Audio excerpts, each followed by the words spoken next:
Oh, you did? The other guy? Dad. Yeah.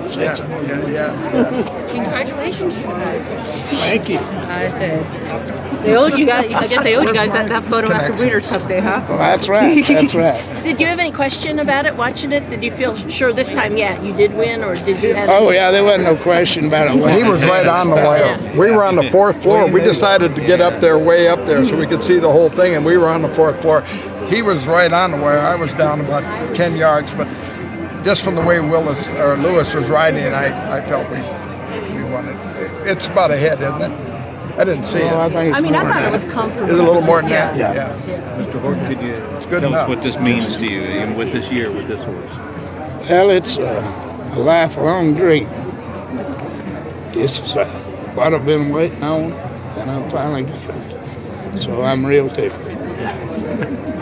Talk about just how Well, tough. I'm tickled. The first thing John Escher said after this race is, how tough is this horse in the final 16 of a race? Yeah, you know, the way the track was playing today, and we didn't get some water in it. It wasn't as glib and as bouncy as it's been before. So I thought that making a closing run was going to be more difficult than when we have our normal track here with the weather and everything. But I thought that maybe it was his best race of the year, frankly, even though the Breeders' Cup was sensational. But when on this particular surface, going an eighth of a mile shorter, I think he showed his versatility pretty good today.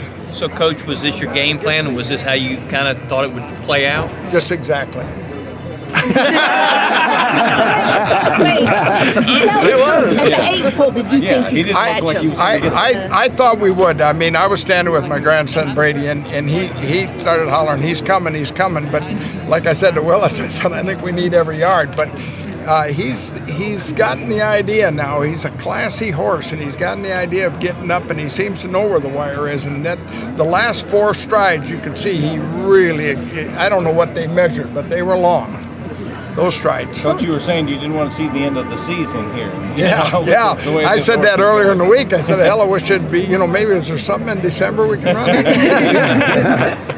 I think we ended up in the right place. What about next year? Yeah. Well, that'll be Mr. Horton's decision, and we've got some interest in the horse, as you would certainly guess, but I'm sure that'll all shake out, and he'll have that decision to make, and it's a good one to have to make. Mr. Horton, does this make it harder decision with this win to make, or an easier decision whether to sell or whether to keep? Naturally, it makes it harder, but I made a decision this week that next week was going to be the end of it. I can't sleep at night with this deal going on. And I just want it over with. I'm going to either sell him or run him next year.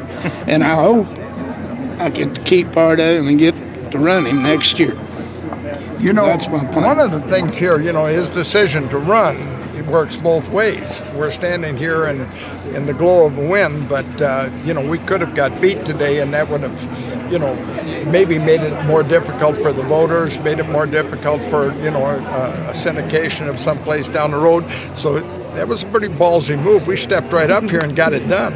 Well, you said, and maybe it was a little bit of posturing, but you all both said you thought it was already a done deal, the Eclipse Award. But I don't trust you people. Isn't this the way you've already said you want to win? Never twice after today. I'd like to take the argument out of it. Yeah. You pulled this off with Surfside. How about this one? Coming back and doing it. Talk about that a little bit. If you look back in the history books, that made Surfside champion. She was not probably going to be champion, and when she won it here, it made her a champion. So I'm hoping that history repeats itself, and we've done all we have to do today. If you had gotten up in the Breeders' Cup, would you have run back here? I think so. As well as he did. I mean, that's easy to say now standing here, but I think the last 27 days since the Breeders' Cup, this horse has really done well and thrived. I'm not so sure Willis, his game as he is and everything, I'm not so sure we wouldn't have let him over here anyhow. You had mentioned before that maybe you would love to try him in the Dubai World Cup, and it sounds like you guys have choices to make, but do you think he'd be a horse that would do good there? Well, he ran very, very well on the synthetic track over at Keeneland, and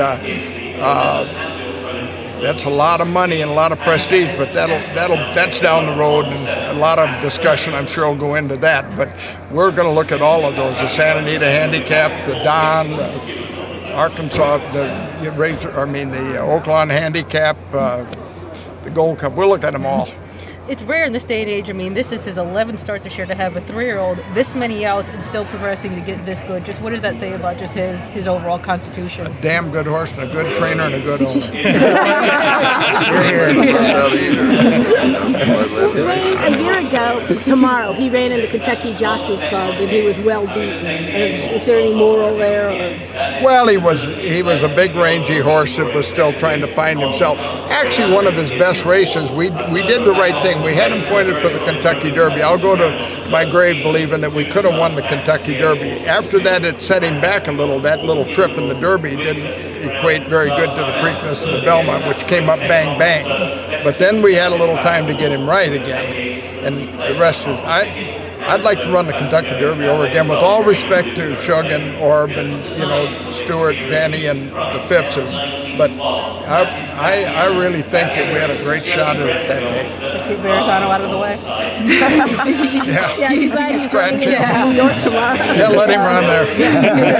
Could y'all both describe how satisfying it is, given that you said you don't trust us as the voters, to win the championship on the track, to get a second grade one and one against older horses and a good top older horse, and lead all 3-year-olds in the money one. Yes. He led them all now, and not only that, but if I'm reading your headlines, I don't read your articles.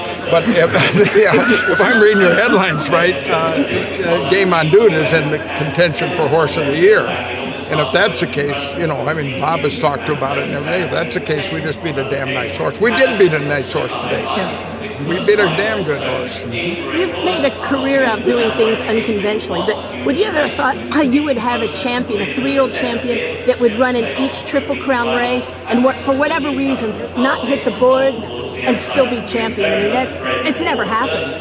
Well, good. We never give up on them over there in the barn. We got Rooster Cruiser in tomorrow. we